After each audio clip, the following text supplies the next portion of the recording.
कब्रिस्तान नाम में एक अलग सा खौफ जागता है। लेकिन क्यों? अगर मैं आपसे कहूं कि किसी कारणवश आप आधी रात को किसी कब्रिस्तान के रास्ते से गुजर रहे हो और जरा 5 मिनट के लिए आपको वहां ठहरना पड़ जाए।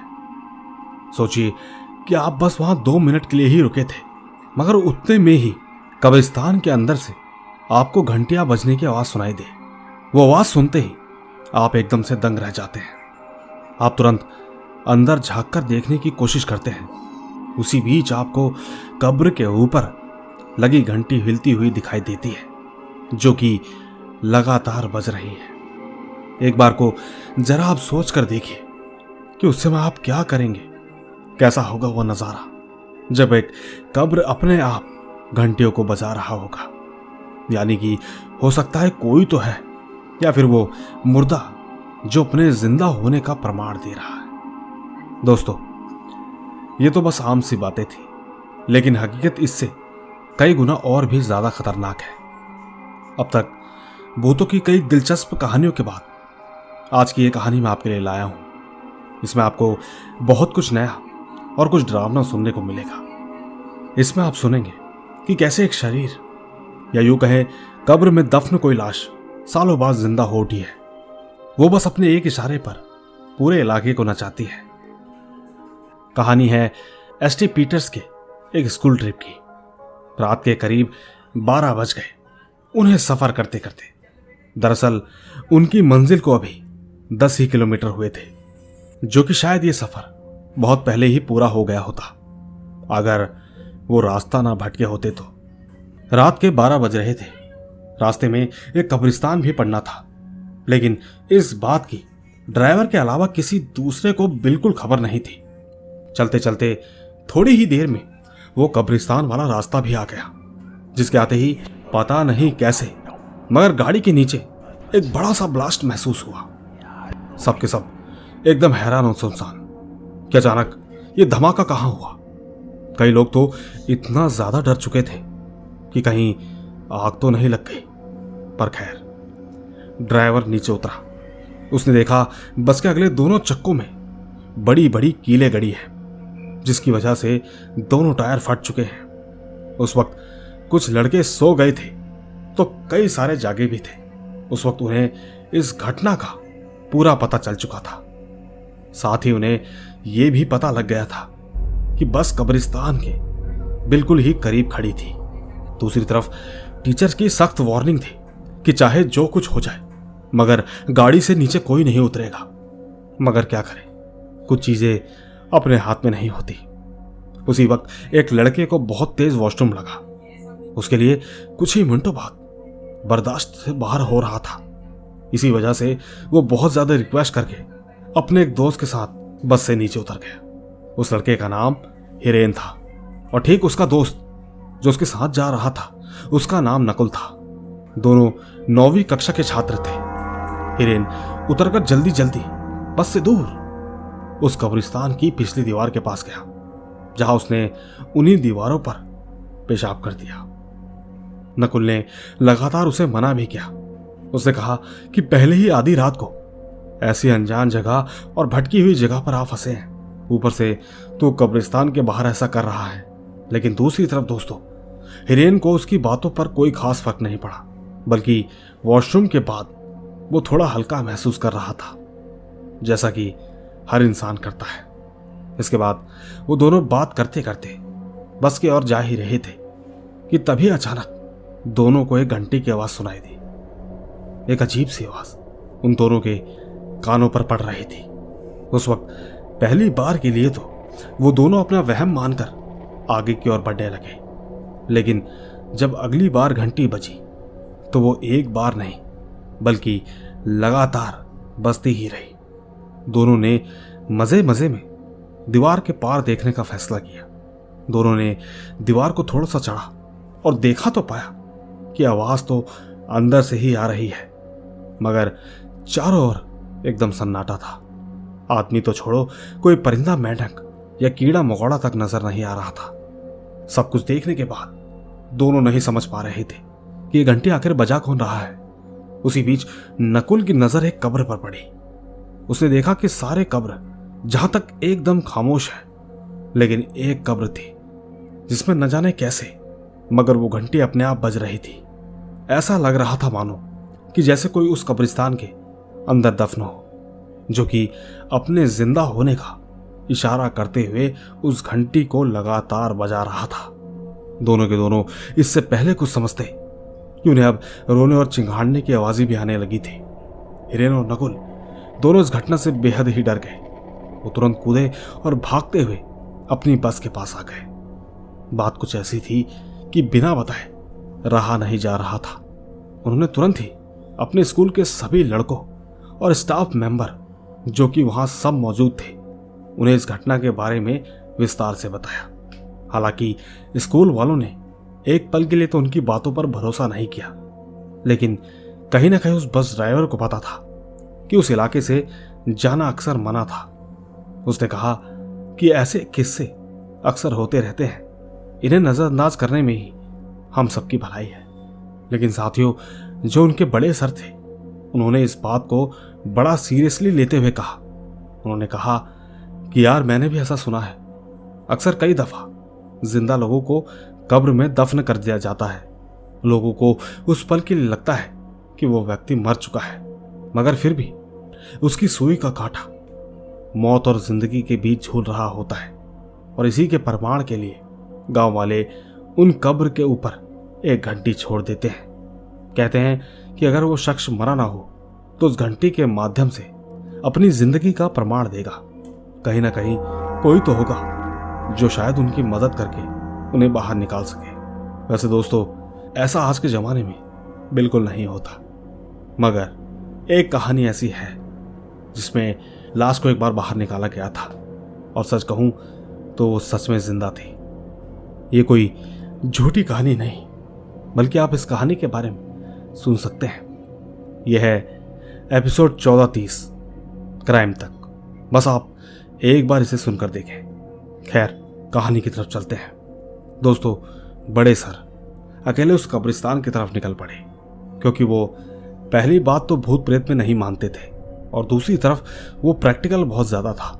सच्चाई तो ये है कि अब डीएन को कोई अकेले कैसे छोड़ सकता है। उन्हें जाता देख स्कूल के स्टाफ और 4-5 मेंबर, साथ में ड्राइवर, सब लोग उसके पीछे पीछे जाते हैं उसे रोकने के लिए। साथ ही बस के दरवाजों और खिड़कियों को एकदम कस के बंद करके बच्चों को सख्त हिदायत दी जाती है कि चाहे जो कुछ भी हो जाए, लेकिन कोई इस बस से नीचे नहीं उतरेगा और ना ही ताका झाकी करेगा। दोस्तों का सच कहूं तो उनका मानना भी गलत नहीं था, क्योंकि अगर कब्र के पास जाकर सही में अगर कोई जिंदा हालत में निकलता तो कहीं ना कहीं एक जान बच जाती, वरना अगर सही में ऐसा कुछ हुआ तो स्कूल तो बदनाम होगा ही और अफसोस भी बड़ा होगा। स्टाफ मेंबर डीएन सर को आवाज लगाते हुए ठीक उनके पीछे पीछे भागने लगे। डीएन जब तक कब्र के पास पहुंचा तब तक एकदम खामोशी छा गई थी।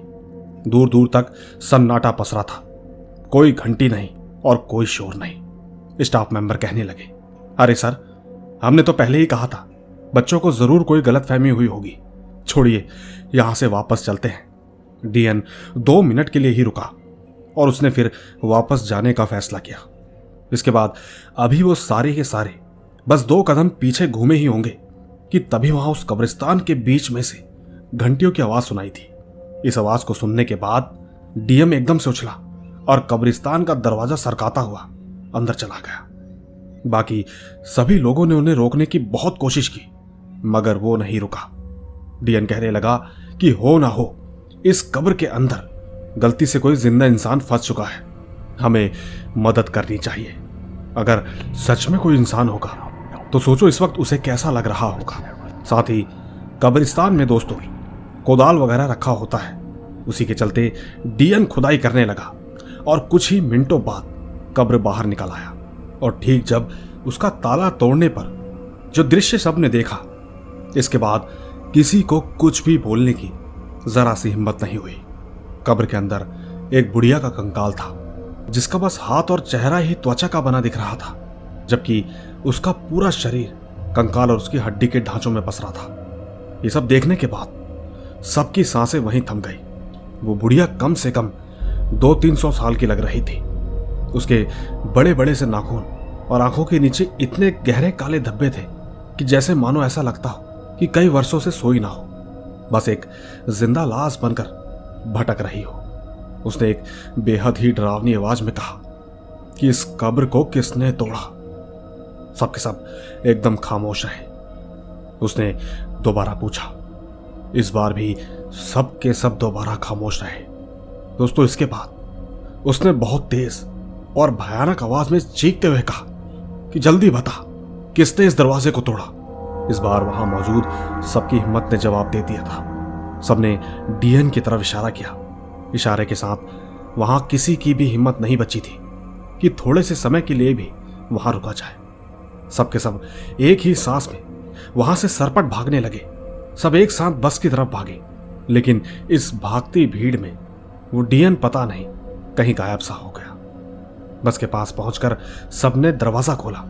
साथ ही ड्राइवर ने बस का काम करा दिया था। इस वजह से गाड़ी स्टार्ट होने में ज्यादा समय नहीं लगा। ड्राइवर ने तुरंत ही गाड़ी भगाई। बस में बैठे सारे स्टूडेंट अंदर से बेहद डरे हुए थे। सब में एक अजीब सी हलचल मची हुई थी। सबके सब अंदर से कांप रहे थे। स्कूल के स्टाफ मेंबर ने जैसे तैसे बच्चों को संभाला और थोड़ी देर बाद सबके सब शांत हो गए। बहुत समय से कोई हलचल नहीं हुई थी। इसी वजह से बस तो रफ्तार में थी, मगर माहौल खामोश था। ड्राइवर अपनी ही धुन में गाड़ी चला रहा था। अचानक उसकी नजर बस के रियर व्यू मिरर में गई। उसने देखा कि कोई आदमी पूरी तरह खून से लथपथ घायल बस के पीछे भाग रहा है। जब थोड़ी ध्यान से देखा तो पता चला कि यह कोई और नहीं बल्कि डीएन है। ठीक उसी बीच एक रोंगटे खड़े कर देने वाली चीख गूंजती है। इस वक्त रात के 3 बज रहे थे। माहौल पूरा सन्नाटा से पसरा था, लेकिन बस के अंदर बहुत गजब की ही भगदड़ मची हुई थी। दरअसल स्टूडेंट को पीछे वाली खिड़की से वो बुढ़िया दिखाई दे रही थी। जब ड्राइवर ने ये बातें सुनी तो उसका मन भी हुआ पीछे देखने को, और उसी पीछे देखने के चक्कर में बस जाकर पेड़ से टकरा गई। सबके सब अब एक नई मुसीबत में आ चुके थे। सबके ऊपर अब एक नई मुसीबत की घड़ी आ पहुंची थी कि तभी अचानक बस की छत पर एकदम से एक आवाज उठी। अंदर सबका डर से बुरा हाल था, लेकिन ड्राइवर एक तरकीब जानता था। बस उसी को आजमाने के लिए उसने बस का दरवाजा खोला और धीरे धीरे ऊपर की तरफ ताकते हुए देखने की कोशिश करने लगा। न जाने ऐसा वहां पर क्या हुआ कि अचानक ड्राइवर नीचे गिरकर बेहोश हो गया। सबके सब उसे देखकर कुछ भी समझ नहीं पाए। अंदर स्टाफ मेंबर तुरंत हेल्पलाइन वगैरह कॉल लगाते हैं, लेकिन उस वक्त कोई फायदा नहीं होता, क्योंकि गाड़ी जंगलों के बीचों बीच थी और जंगलों में अक्सर नेटवर्क नहीं आते। सबने चीखना चिल्लाना शुरू किया। आवाज में इतना दम था कि वहां का पूरा माहौल बहुत ही शोर से भर उठा। आसपास के गांव वाले उस जगह पर इकट्ठा होना शुरू हो गए। दरअसल अब तक सवेरे के 4 या 4:30 बजे का समय था, जिस वक्त अक्सर वहां के लोग शौच के लिए निकला करते थे। इसमें से 2-3 लोगों ने इस पूरे हादसे को होते हुए देखा था और सारे गांव वालों को जगाकर वो वहां इकट्ठा करने लगे। धीरे धीरे लोगों की भीड़ बढ़ती गई। सभी गांव वालों ने अपनी अपनी मशालें जलाई और एकदम से उस बस को घेर लिया, ताकि किसी भी तरह वो आत्मा उस बस में सवार बच्चों या किसी दूसरे स्टाफ मेंबर को नुकसान ना पहुंचा सके। लेकिन किसे पता था, जो आत्मा अब तक दिक्कत दे रही थी वो तो वहां से कब के जा चुकी थी। खैर, थोड़ी देर के बाद जब सब कुछ थोड़ा ठंडा हो गया, तब माहौल एकदम शांत हो चुका था।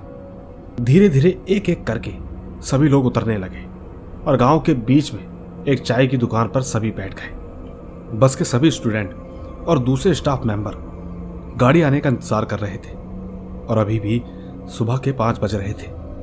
गांव वालों को स्कूल स्टाफ ने सारी बात बताई, तब जाकर सबकी सारी हकीकत समझ आई। गांव वालों का कहना था कि दरअसल सालों पहले जब मेडिकल और चिकित्सा विज्ञान इतना आधुनिक नहीं हुआ करता था, तो धोखे से कई बार जिंदा शख्स को भी मृत समझकर कब्र में दफना दिया जाता था। लेकिन 1-2 बार की घटनाओं के बाद ऐसा होने लगा कि कई बार जिंदा आदमी भी बेमौत मारा जाने लगा। इसी वजह से जितने भी लोगों को ताबूत में दफनाने की परंपरा चली आ रही थी, उन सब जगहों पर इस बात का ऐलान कर दिया गया कि कोई शख्स अगर गलती से दफन हो जाए तो कब्र के ऊपर पड़ी घंटी बजाने से जो भी देखेगा वो उसकी मदद कर सकेगा। वो बुढ़िया असल में एक डायन थी, जिसके बारे में कहा जाता है कि वो अक्सर उसी कब्रिस्तान के पास शैतानों की पूजा करके ताकत और सिद्धि हासिल करना चाहती थी, लेकिन इससे गांव वालों को बहुत नुकसान हो रहा था। इसी वजह से एक रात गांव वालों ने ठीक उसकी महातपस्या वाली रात को उसकी सिद्धि भंग करने का फैसला किया, और हुआ भी कुछ ऐसा ही। ठीक इसके अगले दिन वो बुढ़िया मर गई। किसी ने उसे नहीं मारा, शायद शैतान ने ही उसकी सिद्धि भंग होने के क्रोध में आकर उसे मार डाला होगा। इसके बाद बुढ़िया के शरीर को उसी ताबूत में बंद करके हमेशा हमेशा के लिए दफन कर दिया। दोस्तों, यहां तक अब सबको सब कुछ समझ आ चुका था। थोड़ी ही देर में 2 बड़ी गाड़ी आई और सारे लोग जो स्कूल के कैंप में थे उन्हें उनके स्थान तक लेकर गई। साथ ही उन्होंने मदद तो की, मगर गलत शक्तियों की। अगले दिन डीएन भी अस्पताल में पाया गया, जिसके बाद यह किस्सा उन्होंने फिर कभी नहीं दोहराया। पूछने पर कहते हैं कि उन्हें तो कुछ भी याद नहीं, बस उनका पैर फिसला था और वो बेहोश हो गए। उन्हें इतना ही याद था।